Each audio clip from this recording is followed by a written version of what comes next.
Are the poor only good enough for standing room? Haha. Well, then I'm leaving. I'm Chloe Harris. I lost my husband to illness at an early age and have since been living with my daughter Stephanie, working together as a family. I've worked hard to raise Stephanie. I think I might have made her feel lonely at times because of that. But Stephanie has been blessed with a good relationship, and now she's dating a fine young man named Ken. When Stephanie and Ken started living together, I expanded my job scope and now work in various places. Hello, Stephanie? It's Mom. How are you doing? Yeah. I'm good. Ken's fine too. That's good to hear. Oh, by the way, I was on a business trip recently and wanted to drop off a souvenir this weekend. Will you be home? Thanks. But this weekend? It might be tough. Can I come by on a weekday evening to pick it up? I felt a slight unease in Stephanie's hesitant response.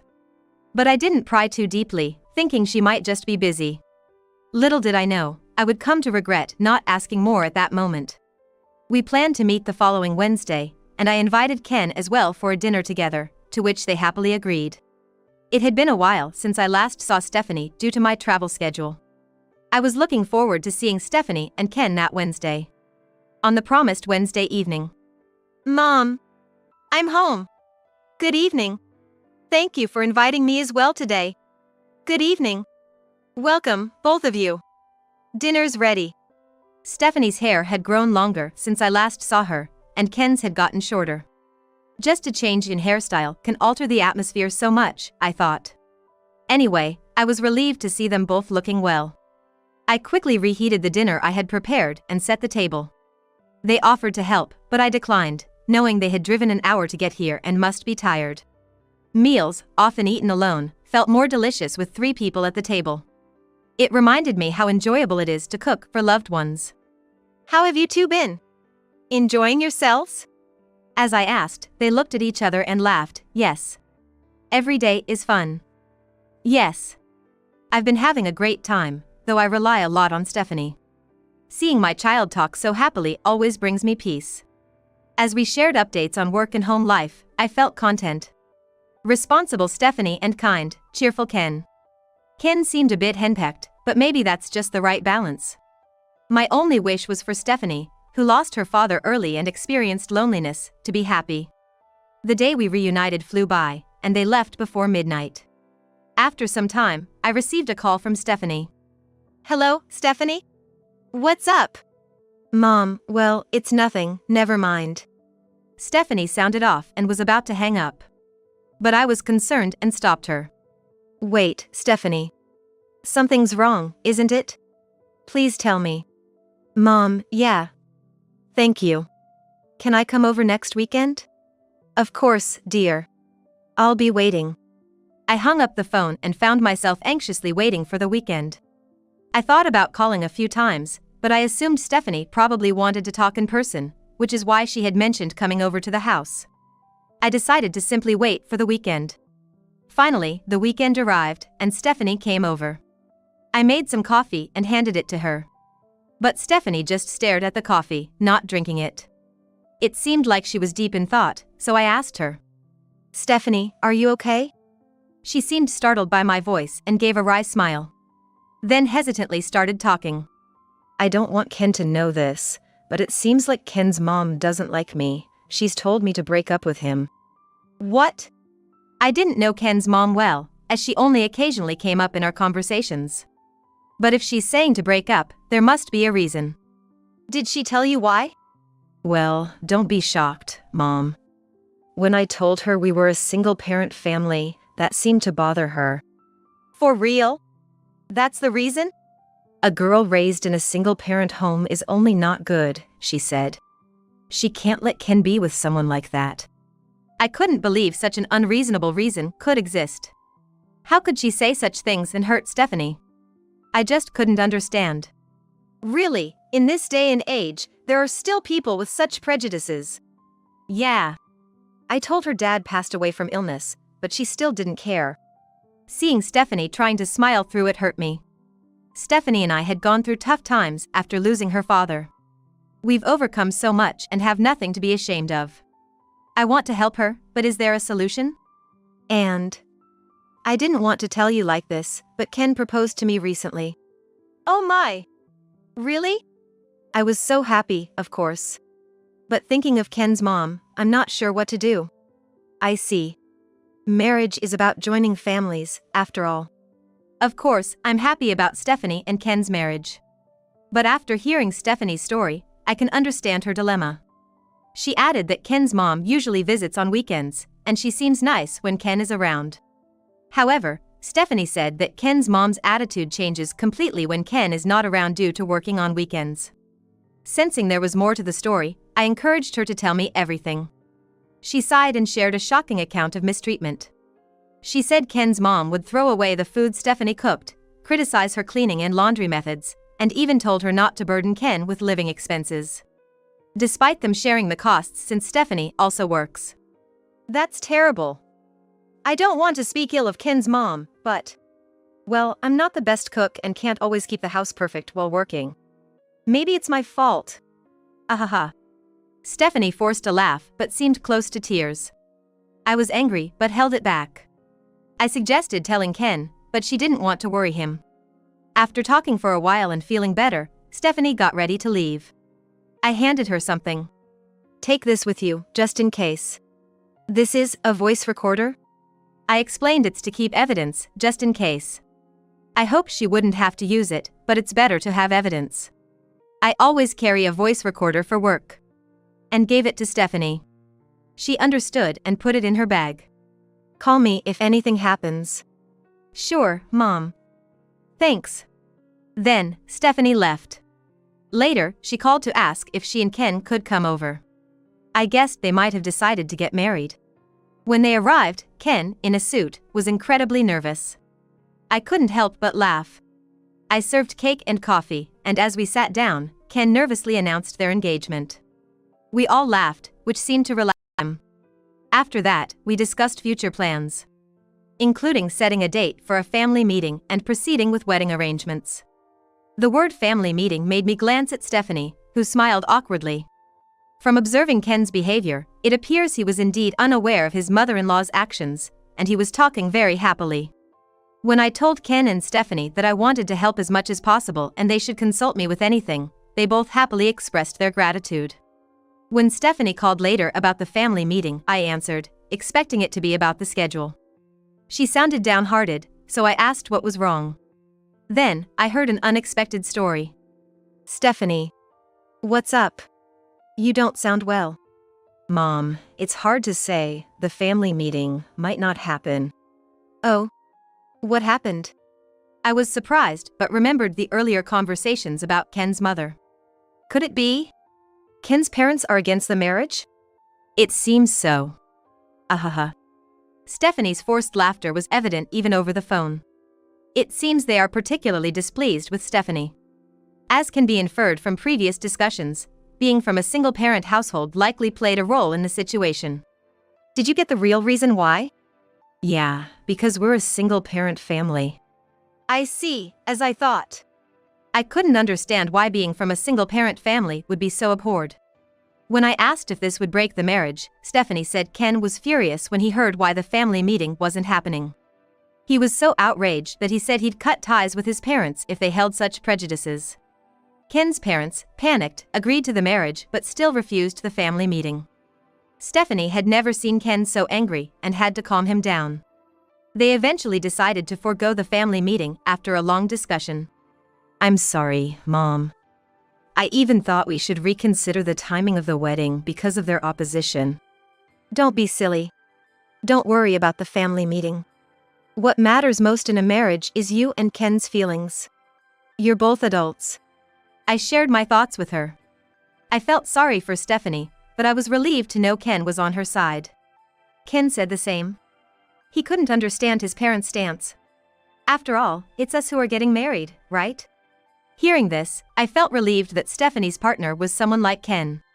They decided to have a wedding, and will greet Ken's parents there. Honestly, I was worried about Stephanie's future, but she's an adult, so I didn't want to interfere too much. Later, they told me about their honeymoon plans and their search for the perfect wedding venue. The next day, I got a rare call from Ken. Hello, Ken? What's up? Hi, Mom. I guess Stephanie told you about the recent situation. Yes, she did. Sounds like it was tough. I'm really sorry. I never imagined my own parents would have such prejudices. Ken seemed shocked by his parents' behavior.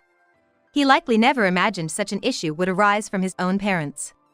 As a parent myself, I was infuriated that they would say such things to their child. Ken, who contacted me to apologize for hurting Stephanie, clearly cares deeply for her. And he repeatedly apologized to me as well, expressing his remorse. You don't need to apologize, Ken. I'm just glad someone like you, who puts Stephanie first, is her partner. Ken thanked me, his voice shaking. I believe getting rid of prejudices is hard.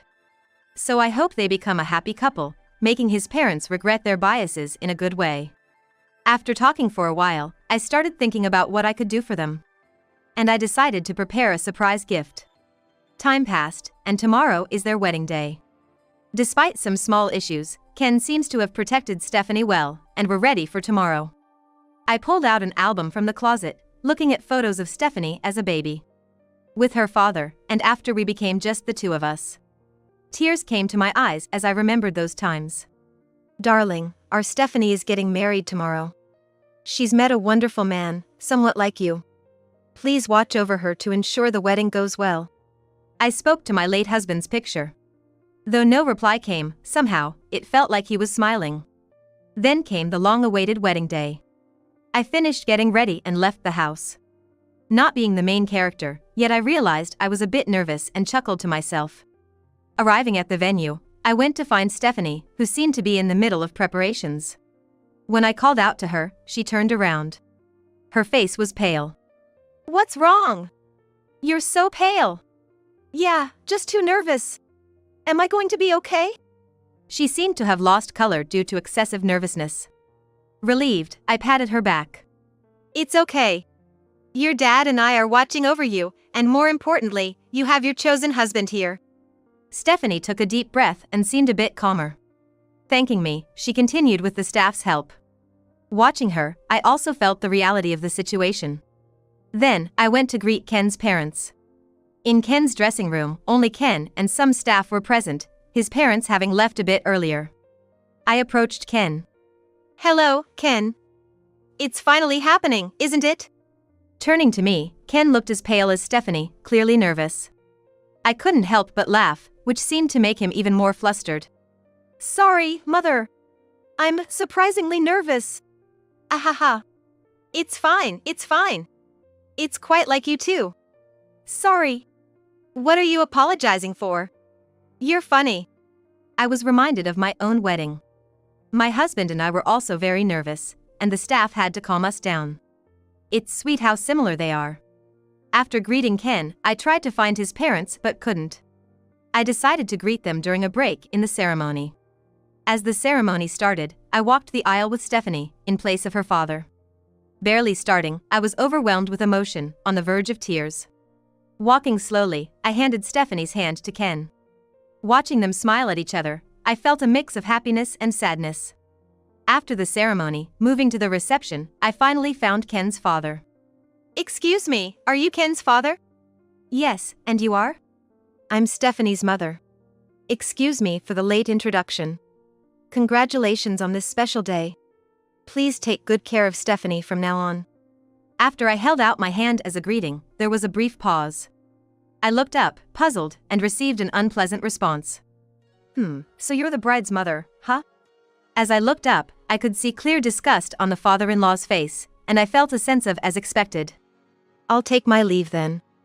Deciding it was wise not to engage further, I quickly moved away after the greeting. Stephanie's mother-in-law was not present, so I hadn't met her yet, but I planned to look for another opportunity later. Could you be Mrs. Harris by any chance? On my way to the reception hall, a man approached and I stopped. Yes, that's me. His face brightened instantly as I confirmed. I knew it. It's me, Brown. Don't you remember? Mr. Brown? Of course, I remember you. But why are you here? I had met Mr. Brown only once before through work. He was a young but very capable man. I'm Ken's cousin. Are you related to the bride? That's right. Stephanie, the bride, is my daughter. Thank you for being here today. What a coincidence. Congratulations on your daughter's wedding. After a brief chat with Mr. Brown, I continued towards the reception hall. Upon entering, I parted ways with Mr. Brown and looked for my seat, but couldn't find my name anywhere. When I asked a staff member, they were surprised and rushed off to check. Noticing my confusion, the father-in-law approached me with a smirk. "What's wrong?" "Oh, I can't seem to find my seat." He burst into laughter at my response. His laugh was so unpleasant. Furthermore, he began speaking loudly enough for others to hear. "Poor people like you should be fine with standing room, right?" "What?" I asked back, surprised by his words.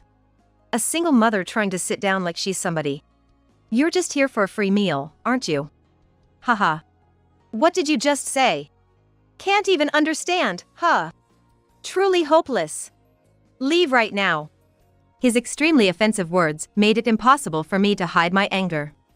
A mother who hurt Stephanie and a father who looks down on us for being a single-parent family. I couldn't fathom how such parents raised a good son like Ken. "Then, I will leave." "Oh? Obedient, aren't you? Hit a nerve and can't talk back, huh?" Ignoring his remarks, I left the reception hall.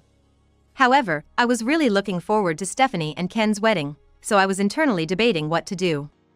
After stepping out of the reception hall, I thought that if I were to leave, I should at least explain the situation to Stephanie and Ken.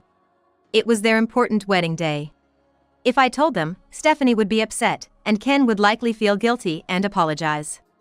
Should I really insert my adult problems into what should be a day full of happiness? Maybe it would be best if I just endured it. I was at a loss. Then Mr. Brown approached me. "Mrs. Harris, are you okay? I saw everything that happened. I'm sorry I couldn't help." "There's nothing for you to apologize for, Mr. Brown. Thank you for your concern." Then, Mr. Brown made a suggestion. "There's no need for you to leave, Mrs. Harris. I have a good idea." He said this with a reassuring smile. Mr. Brown called over a staff member, explained the situation, and the staff member gladly accepted his proposal. "Mr. Brown, thank you so much. No need to thank me. The real problem is clearly the groom's father." After thanking Mr. Brown again, I was escorted by a staff member to a new location. On the way, I stopped by the restroom, where I encountered someone unexpected. "Could it be Mrs. Chloe Harris?" "Yes, that's me, and you are?" "I'm your biggest fan. I'm so thrilled to meet you here."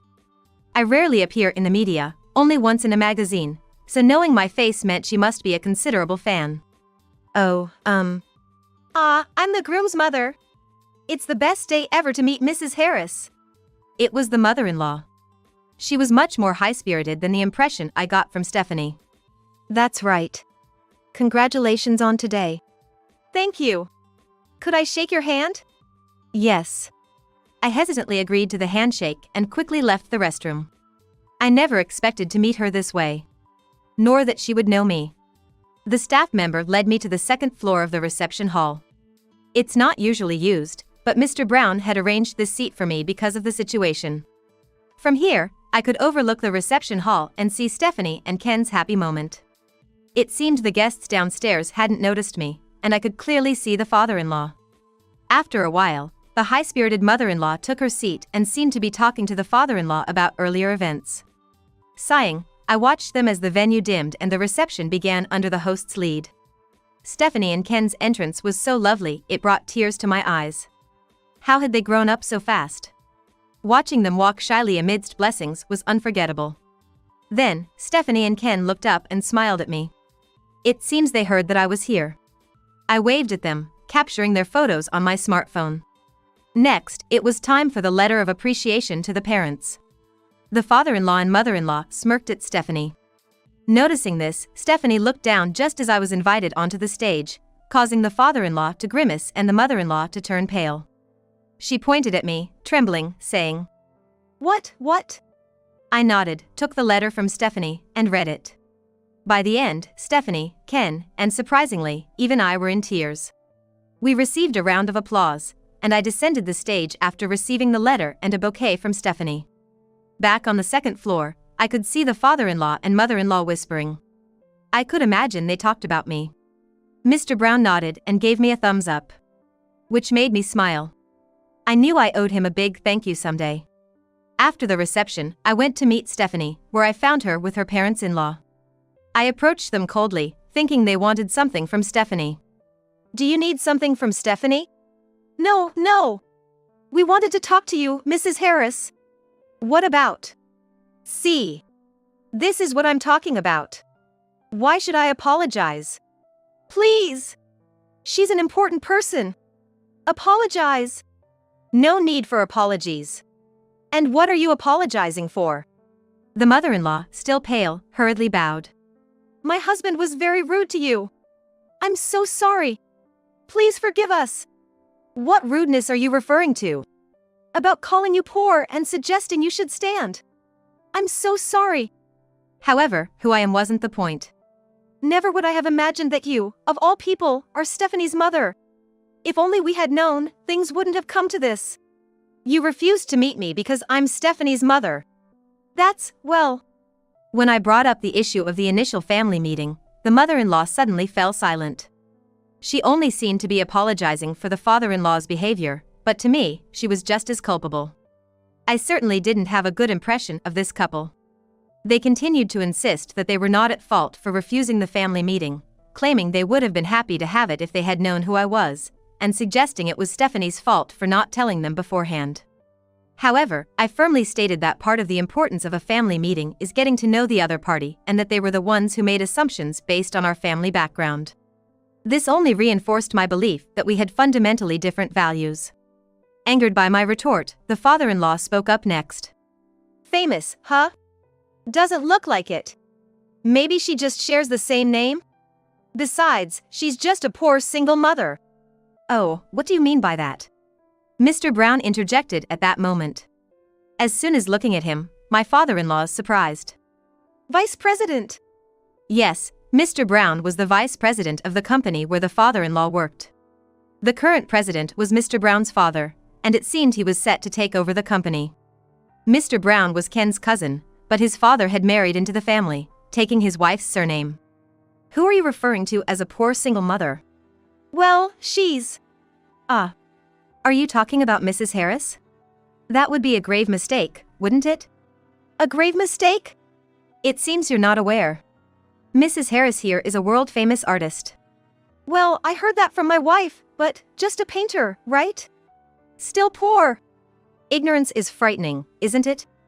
Mrs. Harris's paintings sell for millions at the lowest. What? The father-in-law was stunned. And the mother-in-law shrank beside him, unable to hide her disturbance. Watching their behavior, I couldn't help but let out another sigh. As an artist, I create my own works and also accept commissions. Many people appreciate my art and buy it at high prices. Mr. Brown is also one of those connected to this, with his parents primarily being the ones who have taken a liking to my paintings and purchased them. Mr. Brown has been the intermediary in this matter, handling the transactions with my manager, and I have met him once during these dealings. No way! Ask my parents if you don't believe it. They've bought paintings for up to $2 million. $2 million? Oh, that auction was quite an event. My parents really wanted your painting, so we ended up bidding high in an auction-style format. We won, thankfully. With a smile, Mr. Brown looked at me. I put my hand on my chest in gratitude and was thanked in return. The father-in-law and mother-in-law were both ashen-faced and bowed. If my parents find out you insulted Mrs. Harris, they'll be deeply saddened. With that, the father-in-law looked up, sweating. And he begged Mr. Brown, please don't tell them. I beg you. Mr. Brown was visibly frustrated by their behavior and urged them to beg forgiveness from the right person. Reluctantly, the father-in-law turned to me and began a half-hearted apology. Clearly lacking sincerity due to their pride. He didn't seem to understand what truly upset me the most. Do you know what I'm most angry about? What?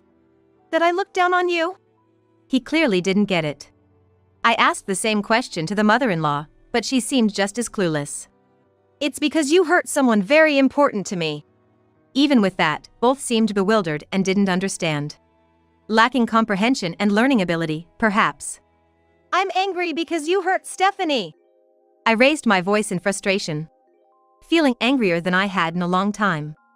They seemed to get it, but still refused to sincerely apologize to Stephanie due to their pride.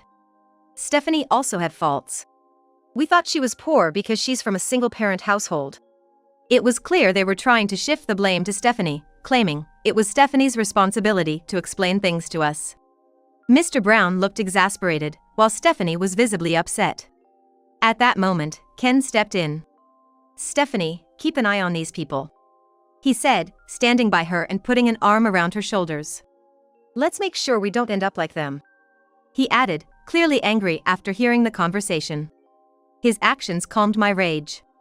"What kind of attitude is that towards your parents?" "Yeah, Ken. Behave modestly." "No thanks. If you keep hurting my important person, I'll cut ties with you." "What?" Everyone present was surprised by Ken's statement, but inwardly, I was thinking, well said, and commended him. Mr. Brown seemed pleased, too. "I'm grateful to you for raising me, but I'm building a new family with Stephanie. That's my happiness, so if you interfere, I don't want any part of it." Stephanie looked relieved by Ken's support, and her worried expression faded.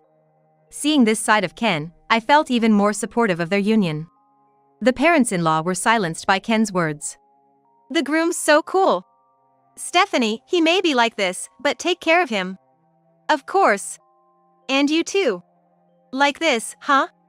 The tension eased a bit. And I was happy to see that they could overcome challenges together.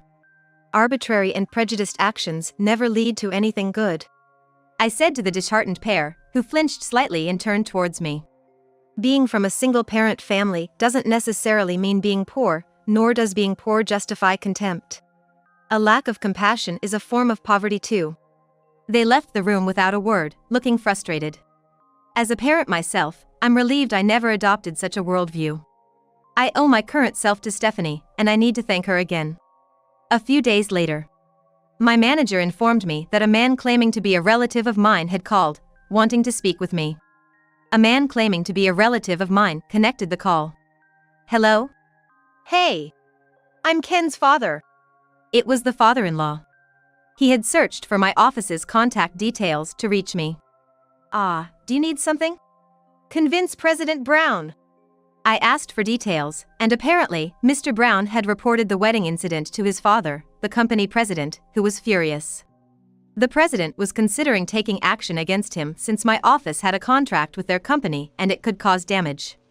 "I want you to ask them to not take any action." "Why should I? That's your company's business, not mine." He continued with his condescending tone, which was unpleasant as usual. I realized people like him never change. "We're in trouble because Ken hasn't contacted us since the wedding.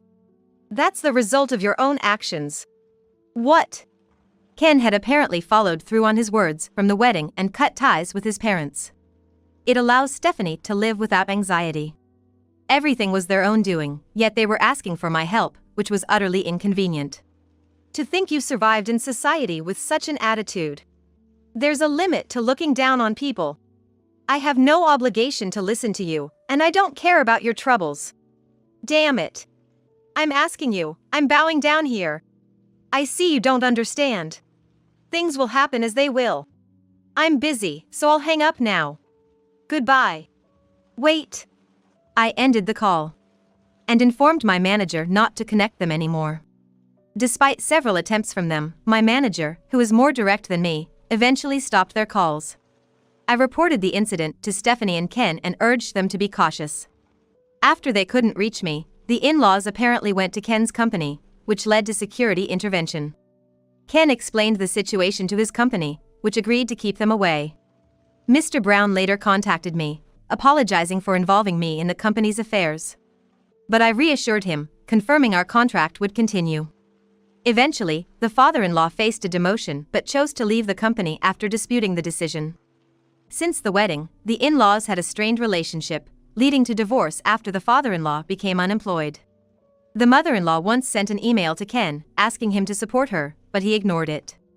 The father-in-law, with his high pride, struggled to find re-employment and was barely scraping by working at a part-time job.